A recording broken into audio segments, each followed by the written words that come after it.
ఉద్యమ సమయంలో మాజీ మంత్రి ఎమ్మెల్యే హరీష్ రావు ఖమ్మంలో పర్యటించి అక్కడ ఆయిల్ ఫామ్ పంటలను చూసి ఇక్కడ రైతుల శ్రేయస్సు కోరి ఆయిల్ ఫామ్ ఫ్యాక్టరీ ఏర్పాటుకు కృషి చేసిన నాయకుడు ఎమ్మెల్యే హరీష్ రావు అని మాజీ ఎంపీపీ జాప శ్రీకాంత్ రెడ్డి అన్నారు. ఈ మేరకు సిద్దిపేట జిల్లా నంగనూరు మండల పాలకముక్కల గ్రామంలో బీఆర్ఎస్ నాయకులతో కలిసి ఏర్పాటు చేసిన మీడియా సమావేశంలో జాప శ్రీకాంత్ రెడ్డి, కోల రమేష్ గౌడ్లు మీడియాతో మాట్లాడారు. వ్యవసాయ శాఖ మంత్రి తుమ్మల నాగేశ్వరరావు కాంగ్రెస్ ప్రభుత్వం ఏర్పడ్డాక మొదటి సంతకం ఆయిల్ ఫామ్ ఫ్యాక్టరీ మీద సంతకం చేసినట్లు చెప్పడం శోచనీయమని అన్నారు. గౌరవనీయులు మాజీ మంత్రివర్యులు హరీష్ రావు గారి కృషి పట్టుదలతో ఈ ప్రాంతానికి ఆయిల్ ఫామ్ ఫ్యాక్టరీ రావడం జరిగింది. వారు ఎంతగానో కష్టపడి ఈ ప్రాంత రైతుల కోసం ఎప్పటికీ వడగళ్ల వానలు పడతా ఉన్నాయి. ఇక్కడంతా కూడా వరివెట్టి నష్టపోతా ఉన్నారు రైతులంతా. ఈ రైతులకు ఏదో రకంగా పంట లాభం జరిగే పంటని ఇక్కడ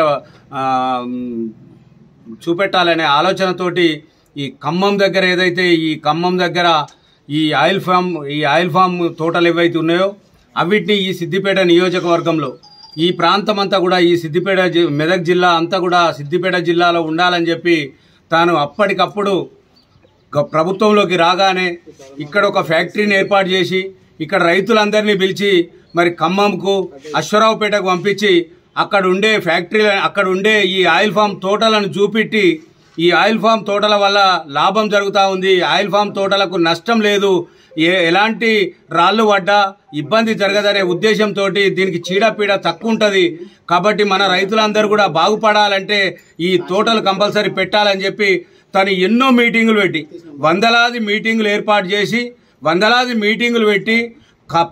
ఇక్కడ ఉండే రైతులందరినీ ఏకం చేసి మీరందరూ కూడా ఈ ఆయిల్ ఫామ్ తోటలు పెట్టుకోవాలి, ఖచ్చితంగా తోట పెట్టండి అని చెప్పి ప్రతి మనిషికి ఫోన్ చేసి మాట్లాడి ప్రతి గ్రూప్లో కూడా ఎప్పటికప్పుడు వేలాది మంది రైతులతో మాట్లాడడం జరిగింది.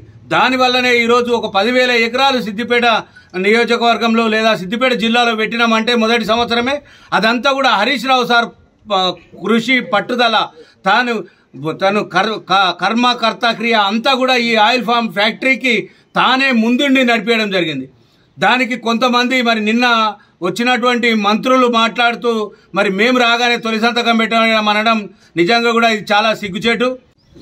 నిన్న ఆయిల్ ఫామ్ సందర్శన గురించి గౌరవ వ్యవసాయ శాఖ మంత్రులు తుమ్మల నాగేశ్వరరావు గారు అలాగే ఇంకొక మంత్రి పొన్నం ప్రభాకర్ గారు సందర్శించిన క్రమంలో ఆయిల్ ఫామ్ ఫ్యాక్టరీ మా ప్రభుత్వం రాగానే మొదటి సంతకం పెట్టి ఫ్యాక్టరీ మంజూరు చేశామని అన్నారు.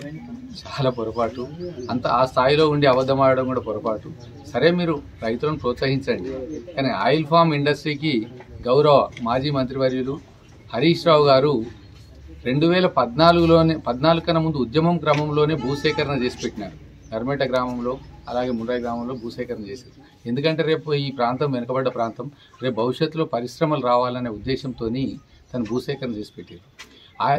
తెలంగాణ రాష్ట్రం సాధించిన తర్వాత ఉద్యమం క్రమంలో తిరిగే క్రమంలో ఖమ్మం జిల్లాలో ఈ ఆయిల్ ఫామ్ ప్రాధాన్యత గురించి తెలుసుకొని మా ప్రాంత రైతులను కూడా ప్రోత్సహించాలనే ఉద్దేశంతో తను ఎంక్వైరీ చేస్తే ఏంటంటే ఇక్కడ ఆయిల్ ఫామ్ పంటకు ఈ ప్రాంతం అనుకూలం కాదని తెలిసిన క్రమంలోనే కొద్ది రోజులు ఊరుకున్నారు.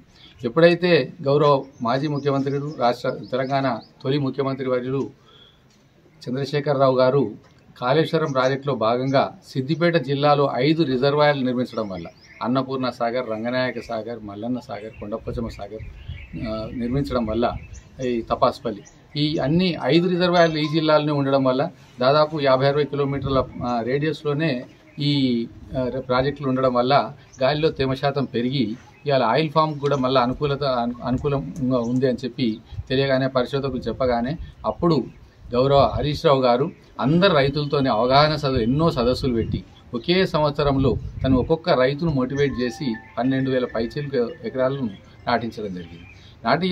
నాటించే క్రమంలోనే ఆయిల్ ఫామ్ ఇండస్ట్రీ కూడా ఇక్కడనే ఉండాలని చెప్పి ఆ రోజు 2021లోనే సిద్దిపేట, జన్గాం, మహబూబాద్ జిల్లా నర్మేట ఫ్యాక్టరీకి సంబంధించిన ఈ 3 జిల్లాలకు సంబంధించిన ఫ్యాక్టరీ ఇక్కడ నిర్మాణం చేయాలి, 300 కోట్లతో నిర్మాణం చేయాలని చెప్పి మంజూరు ఇవ్వడం జరిగింది.